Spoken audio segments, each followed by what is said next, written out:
Welcome to Web and BeyondCast, where small business comes to learn about marketing and managing on the web and beyond, with your host, Ray Sidney Smith. Welcome back, small business owners, entrepreneurs, and community, to episode 003, which is part 2 of a 5-part series on building a website for your small business, kicking off Web and BeyondCast. I'm Ray Sidney Smith, and if you haven't yet listened to episode 002, which is part 1 in this series, with Ryan Cleland of W Street Design, I highly recommend that you hop back an episode and check it out. I'm pleased to bring the voices and intellect of this expert panel of content writing specialists on the show today to discuss getting your content together for launch and planning for your website's content growth. And so I want to bring onto the show with me 3 content writing specialists, 3 content marketing specialists who can help us understand and really uncover the secrets of launching a website with really great content and doing so affordably and effectively for your business. So I have Beth Lawton, Stacey Morris, and Tara M. Clapper here with me on the line. Beth Lawton is a recovering digital journalist who has worked in the Midwest, Caribbean, and Washington, D.C. area where she now resides. She is now founder and owner of Canoe Media Services, a content marketing firm that focuses on helping small and growing businesses better known, more liked, and more trusted by their current and potential customers. Her team handles social media, blogging, email marketing, and website redevelopment for businesses in the D.C. area and beyond. She graduated from Washington University in St. Louis and Northwestern University. Welcome to the show, Beth. Thank you for having me. Absolutely, absolutely. Stacey Morris has been in sales and marketing since she was 16 years old, when she started traveling around the country demonstrating kitchen gadgets at state fairs. She's settled down since then, preferring to write copy and content from a comfortable office. But she hasn't fully left behind her roots in direct sales. She still travels to a few fairs, coaching salespeople and marketing new products. So she really means it when she says helping small businesses grow has been a lifelong passion for her. Welcome to the show, Stacey. Great to be here, Ray. Thank you. And last but not least, Tara M. Clapper, who's a content development specialist at Express Writers. Tara is a prolific content creator and an accomplished editor. She runs an online community about women in geek culture and keeps her storytelling skills sharp through LARP, live action role play. Tara also holds a bachelor's degree in English and enjoys mentoring new writers, bringing a decade of experience in publishing digital content to the Express Writers team. Tara focuses on providing quality content to clients as a content development specialist. Welcome to the show, Tara. Thank you so much for having me here. Great to have you. Great to have you all on the show. And so I want to just get right into the conversation. We have a lot to talk about, and I'm really, really curious, as our audience is, about what advice you have for them about content marketing and getting content ready for their websites. So I wanted to start off and kick off the conversation with approaching a new website project. That is, day 0. There's no website. We are thinking about starting a website, for our business, and we have no idea what to do. How do we go from that point to sort of organizing the content for a website? So when you go to create content for a new website, before you even start writing anything, you should really be thinking about your business itself, the type of people you want to reach, your goals, and how you're going to accomplish those goals. So the first step, I think, is to really have a conversation with your team and to look at your business plan and to think about the goal of your website. Is the goal of your website to convert customers? Is the goal of your website to get them on your email list, to send them resources, to engage current customers? Or is it all of the above? Is it a very specific audience? And if so, who is that audience? Who is your buyer? What does your buyer persona look like? And that should drive the purpose of the content for your website. That should kind of determine what you put on there. I've worked with auto industry specialists, and it's really different creating content for somebody who's writing a car repair shop website. They want to be friendly to customers and they don't want to be overly technical. They just want to make sure people know, like, hey, you're frustrated, your car needs to be fixed, let us help you out. versus somebody who's manufacturing specific auto parts to sell to car dealerships, because those people just want to read the technical specifications. How long until I get the part for the car? They're not interested in super engaging blog copy about how these parts are going to make a car run better. So it really depends on your audience, even within the scope of the same industry. It's great to have the goal of the entire website in mind. And when you're a little bit further in the process, it's a really good idea to ask, what do I want people to do when they get to this page on my website? Do you want them to contact you? Do you want them to buy something? Do you want them to share the website content with their friends? Having a goal on every page in mind when you're writing will really help make your website content more effective in terms of getting to people to do what you want them to do ultimately. The key when approaching a new website is definitely to know your prospect and to know your message and the action you want your prospect to take. And then I sometimes ask people to just give me a basic architecture or outline of the pages they want. Just list 5 pages you think would help you. And I can help you with that. And then bullet point the 1 or 2 messages you want to get on each page. So it's like an outline for each page as well as the whole website.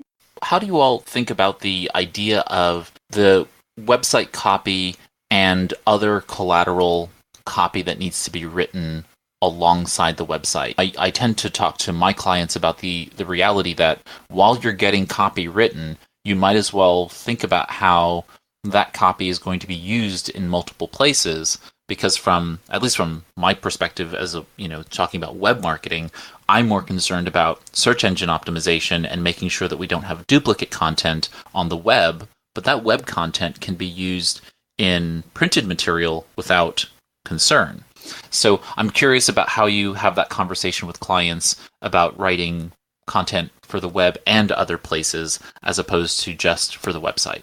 It's a really great opportunity to use a website relaunch or initial launch as almost an excuse to look again at your offline marketing materials, because you really want the tone and the flow to match the website, so you're delivering the same message across platforms to whoever your target audience is. So it's a really great idea to give your offline marketing materials a refresh at the same time as the website. I've also talked to a lot of clients about launching a new website is a really great excuse to get into video. That does require some writing as well in terms of having a video script, storyboard, having your target audience and the goals in mind. And a lot of experts have said that people like doing business with people they know, like, and trust. And video is a really great way to make that connection with people through your website. So we have a lot of those conversations about the role of print materials, video, photography, television, blogs, articles, online, offline, talking about having everything reach the same goal with the same tone and the same message. I'd say it is a very good time to assess all of your different marketing platforms. A website design or redesign is huge. And the way that we've looked at that actually within Express Writers for our own website is we've really kind of narrowed down our industry specific marketing, because we serve clients in a variety of industries, and we took a good look at our writers and what we produce, and we decided, okay, we have some really strong, finance industry writers. Let's target that market and go to those types of events and really engage with people within an industry. So through redesigning the site and putting different categories on there for different industries, we learned it actually changed our whole event marketing strategy. So definitely, be open to expanding, your reach there. And by the way, for small businesses looking to save money, there are a lot of low cost and free events if you're looking on the industry specific level or just locally, like your local chamber of commerce events. And so, since we have a limited event marketing budget, I found a lot of opportunities when we redesigned the site for industry-specific content, and the marketing materials followed from there. We took some of the copy that we used for those individual industries, and then we went ahead and wrote those for industry-specific marketing flyers, like for agencies, for banks, that kind of thing, and kept the branding consistent, printed them out, and I take those to events all the time, and they're really useful. Absolutely agree with Beth and Tara. Everything can be repurposed when it comes to writing. And it really, when it comes to collateral, it depends on, the website owner's budget and their goals as well. One of the easiest things, we always recommend is to have other material, downloadable reports, or I love the idea of video. Video can get a little expensive. I also produce video.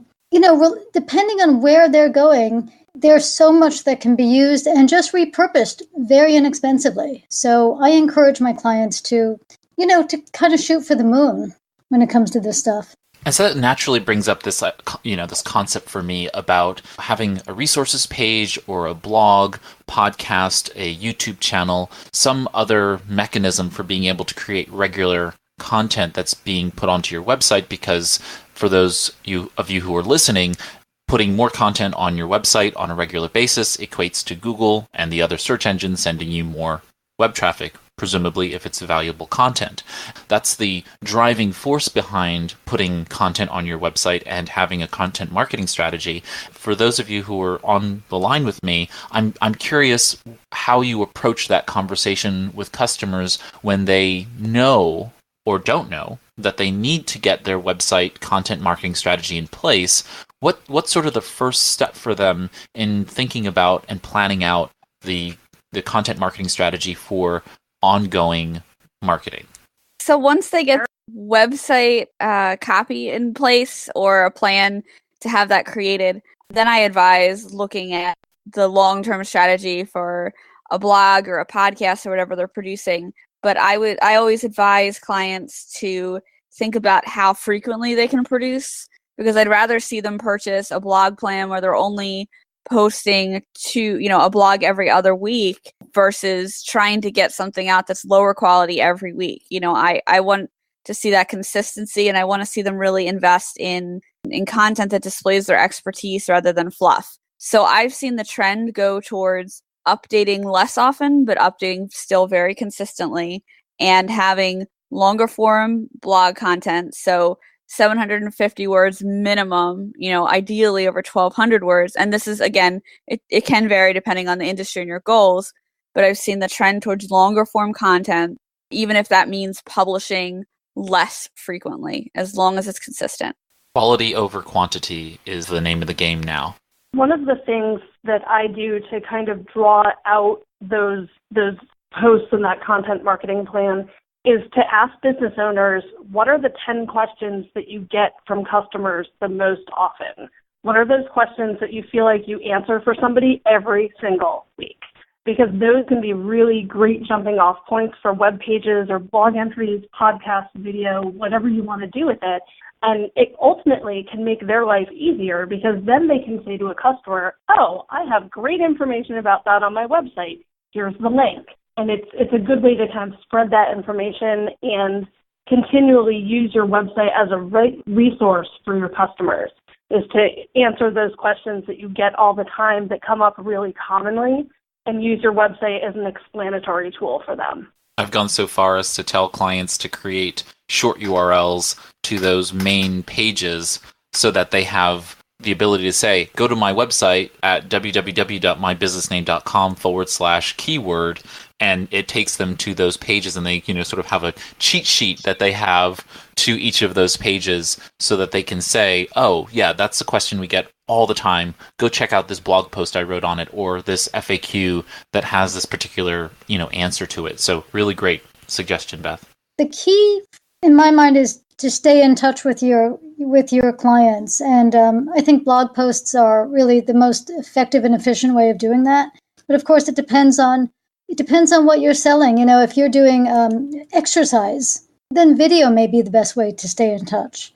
So the content, the format depends on the business of the client, but the key is staying in touch. And I agree, quality over quantity, as long as there's consistency.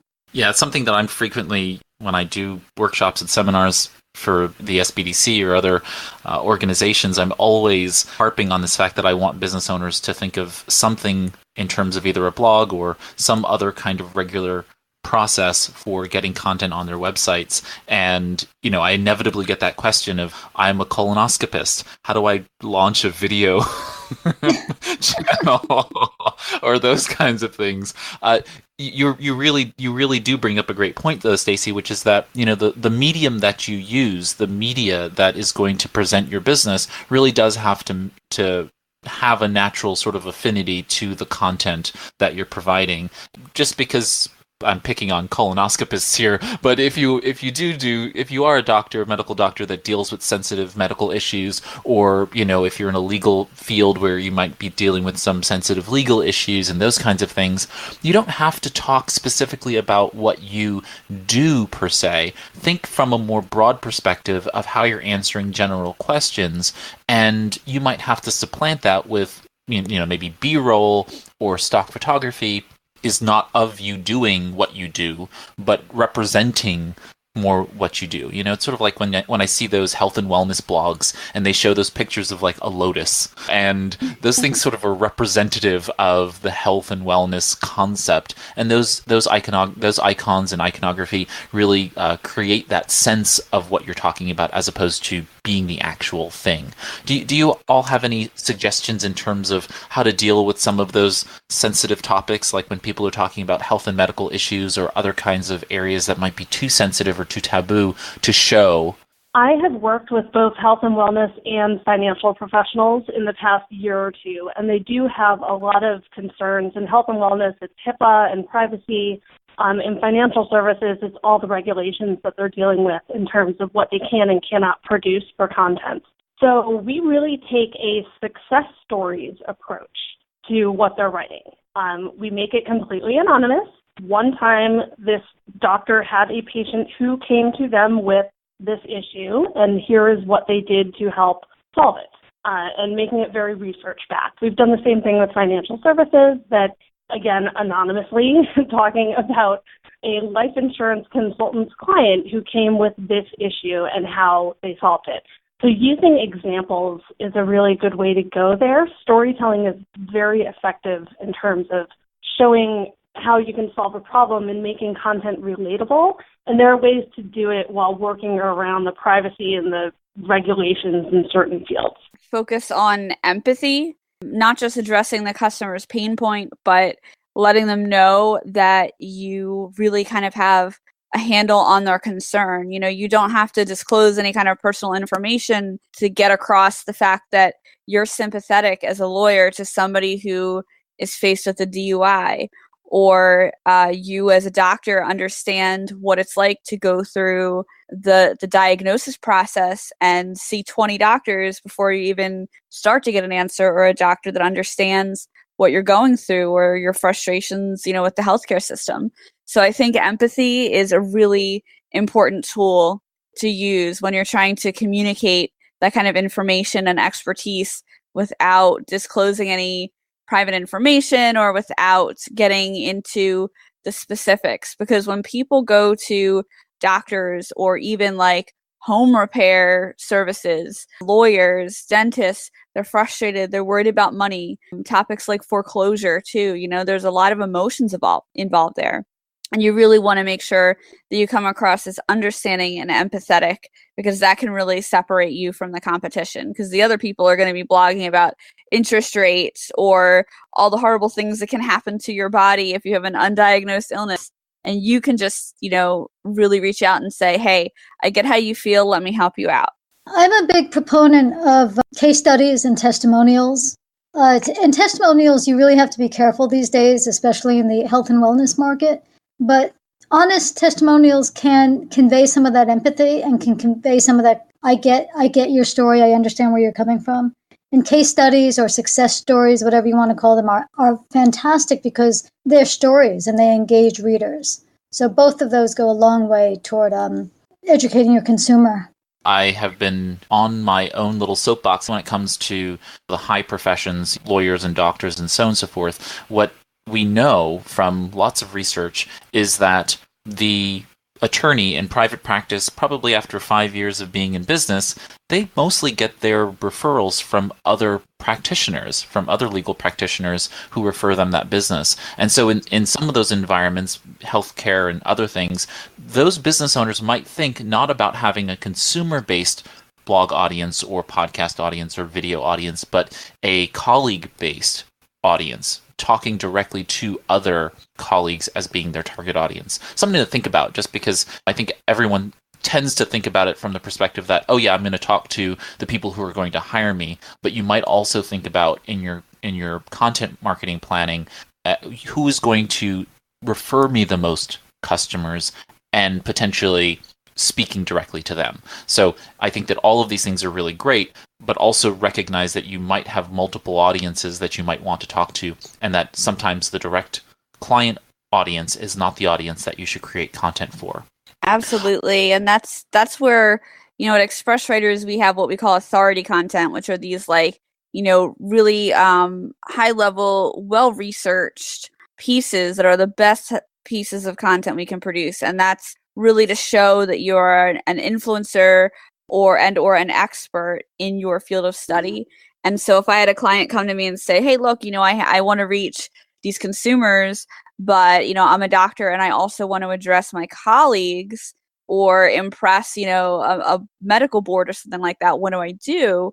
Then I would steer them towards authority content where they can really showcase their expertise. And of course, that kind of increase in reputation isn't going to hurt when it comes to their consumers either. Obviously you want to go to a doctor who knows what they're talking about. You would hope. Yeah. So I want to shift gears here in the little bit of time that we have left in talking about some of the potential problems and pitfalls that small business owners see or experience when they are producing their content or even planning for their content. What are the big ticket problems that you see happen in the process of creating content, and how can entrepreneurs and small business owners and so forth mitigate those risks, mitigate those problems on the back end? Clutter is number one. And that means clutter in terms of the look and feel of the site, and also clutter in terms of the messaging. A lot of times web owners want to they just throw everything on their homepage, figuring something should resonate. And to me, that's a big mistake. It makes your site look like a dollar store. It's cluttered. It's too many elements on one page, and it's overwhelming to your visitor. So I would agree that writing too much or trying to fit too much on the homepage is definitely a big issue. When you're writing for the web, you really have to remember all those eye tracking studies that show that people really skim web pages. And when they find something that catches their eye, then they start reading. So it means that when you're writing, you really have to think visually in a way, using visual cues to draw people to the important parts, whether it's bullet points, headers, certain words in bold, something like that, to really kind of guide the reader's eye as they are skimming. The other thing that I've seen is tone. We worked on a website redesign for a financial company, and their old website was really about themselves and how great they were. And with the new website, we really tried to flip that and change the tone of the website from bragging about themselves to bragging about how they help their clients. So it switched from saying, we do this, to saying, we help you, target audience, accomplish your goal. So keeping in mind your audience and whether you want to help them or tell them how great you are, kind of what the goal is, keeping your audience in mind there can be a really big issue as well. Yeah, the other thing I would add is, just in addition to cluttering the homepage, they list all of their services on a general services page. Really, you should pick, your top services and kind of list those each on their own page, and not just call it something general like services, which is part of a larger problem that a lot of small business owners don't invest time or money into, like figuring out what search engine optimization is or how SEO is kind of crucial to building a website. And SEO isn't everything, but if you make a critical mistake, like if your website is not mobile friendly, it's like you're throwing money out the window, because your site needs to be mobile friendly to be found. So, just making sure you work with the right developer or the right content creator to ensure that you have, keyword research done, that your site's going to pass all of Google's tests and big requirements, that your content creator is not throwing like shady links into your site. You need to make sure you trust who you're working with, and you need to do a little bit of research on search engine optimization before you really invest money into that content. Or just, hopefully you could work with one of us on this call to create reputable content and high quality, well-written content that also ranks well in Google. Because just ignoring that and throwing money into creating blog posts for the sake of creating blog posts is not a good inbound marketing strategy at all. Definitely have like a rhyme and reason to everything you do, a purpose to every piece of content. And it doesn't always have to be backed by, this whole long list of keywords or something like that. But it's something to keep in mind. I like to use a good combination of a keyword research list, which, we turn into a content plan. And I also try and grab things like, what do customers ask? What are their pain points? I use a site it's a free site called answerthepublic.com. And you can type in any subject matter and it'll tell you what people are actually Googling and asking about that topic. So, you always want to be in line with what your customers need, and not just kind of throwing content on your site without doing any sort of research as to what people actually want and need to see. Nifty and Avalanche Media did an infographic some time ago where they put a bunch of research up, and 77% of website traffic lands on the homepage of a local small business, on a local business. And, I think there are reasons for that. I think, if you're a top-ranking local business, you've probably done a lot more advertising that drives traffic to people typing in your domain directly or Googling the name of your business directly and finding you. But the other side to that is that even if you are not, one of these top local business websites in the country, you're still driving a lot of people to your homepage. And while it's not the end all be all, your homepage does really need to focus on the fewest and the best customers. Your navigation is going to be fine in terms of things, and I fully agree, Tara, on the idea that you need to really have separate services pages so people know that you're tailoring a service or product directly to them, as opposed to this panoply of things that they will just get, sort of the paradox of choice. They have too much choice and therefore less likely to buy.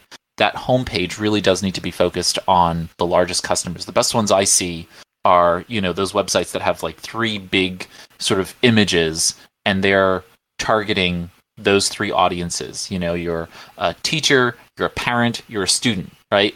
And click on one of those 3, and it takes you into that area of the website that answers, that speaks to your issue. As you said earlier, Tara, it speaks to their pain, it deals with their issue, and now you can entree them into their own experience. But as much as you can slice and dice the content you're creating on the website and giving the target audience a view that means something to them specifically, the better you are at being able to convert them in terms of sales or whatever your call to action is. So I really appreciate all of your thoughts there, and I wanted to close us out with a discussion about when the right time is to write the content yourself and or hire one of you 3 ladies to go ahead and produce the content outside of you. What ends up being the decision factors for business owners that decide that they're going to hire someone to create content versus doing it themselves? It depends on so many factors. I have clients who write all the time and they're okay at it. I have clients who haven't written anything since college. So it really depends on whether you get writer's block, whether you like writing, a lot of factors like that. But regardless, when I was working in journalism and editing other people's work, I always reminded them that even Pulitzer Prize winners had editors. So it's really important, even if you do write the content yourself, to get someone else to read it, to make sure it's understandable, to make sure that for your target audience that they know what you're talking about and you haven't fallen into jargon that they might not know. It's also important for grammatical errors. It's very difficult to edit yourself, even when you are good at it and even when you do it professionally.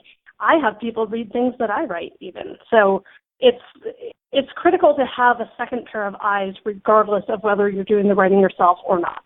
And objectively, I think, too, like the objectivity of having somebody else create the content can really help. I mean, I know some amazing writers who have reached out to me, and like heavily published writers, very successful people, as well as content marketers who are really good at what they do. And they reach out to me and say, Tara, can you write my bio? Because it's really hard to be objective about yourself or your own brand or your own business. And my response is usually, I'd be happy to do it. Don't even pay me, just write mine, because we all have, that same issue with writing about what we're involved in every single day. So having that like removed perspective can really help tell your story.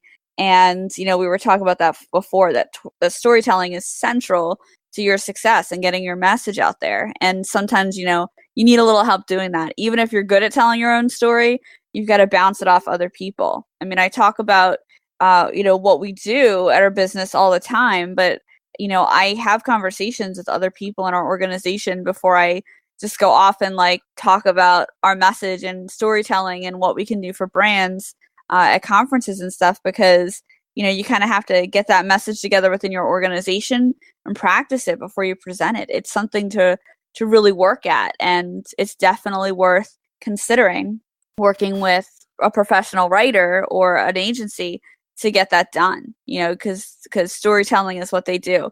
I've had the most success with clients when clients come in and say, okay, well, I'm a really good writer, but I don't know if I'm doing this right. And if I find that to be the case and that they are already really good at telling their brand story, I usually ask them, give us an outline of what you want on this page. Give us some facts to use, or like a story about, how you help the customer. Send me like the raw data, because raw data isn't just numbers, it's these experiences, and you want to make customers, feel that you're really invested and they want to see that example. So send us that. That's something that I can't produce for you unless I know about it. It's your business, not mine. So when they send us just like an outline or a bullet point list, our writers can produce some amazing content for them because they've supplied us with the raw data and we are telling the story for them. And that really seems to be the best way to collaborate between a writer or an agency and a client. If they already know what they're doing, we're just here to make the story shine. I can't really make up a story for you. It's your business story. So, there's that. And if the client doesn't understand what their story is or anything like that, and that's not just for beginners, that's not just for people with small businesses, but even big corporations sometimes don't even know what their brand message is. It's the writer's job to really do the interview and pull that information out of the business, because you're not just telling their story, you kind of need to help them develop their brand a little bit in order to get that good web copy for them. Yeah, the truth is most of the people we meet with can write just fine, but they tend to get paralyzed when they're writing for their own sites. And the truth is few people know, the basic storytelling skills and copywriting skills, or what the key most important message they need to get out there is. When you're right in the middle of it, you may not know what is most engaging for your audience. And an outside voice can come in and tell you, this is really what resonates with your clients. Let's stick with this. So it's not so much the writing, it's the beyond the writing. It's the getting the clients engaged. It's the growing the website. It's growing the tribe, if you will. And that's where a professional writer can be very handy. I think it's really important for people to think about the issues that come into play, whether or not they can create writing. I really love the idea, Beth, about at least having someone who's going to edit your material, and certainly taking sort of a bird's eye view of what it is that needs to be done in terms of the content that you're producing. Really it ends up being so many times your first impression with a potential customer or a potential target audience member of some kind, and you don't want it to be your last impression. So if it's poor. And so I just wanted to thank you all, Beth Lawton from Canoe Media Services, Stacey Morris, and Tara M. Clapper from Express Writers. Thank you all for being here on Web and Beyond Cast with me today. Thank you. It was great to be with you. There you have it, small business owners, entrepreneurs, and community, regarding what to consider regarding content creation for your website launch. We'll have many more discussions in the future about content marketing, but this is so important to think about, whether you have a website already or if you need to refresh your website content now after listening to this episode. I hope you gained something of value from our website content expert panelists. If you have any questions or comments, please leave those on the episode page at webandbeyondcast.com/003, this episode number, or by going to webandbeyondcast.com/contact and filling out the form there. Also, please subscribe and review us in iTunes to help us grow the podcast audience. And thanks for listening to Web and Beyond Cast, where small business comes to learn about marketing and managing on the web and beyond. I'm your host, Ray Sidney Smith. Until next time, here's to your small business success on the Web and Beyond.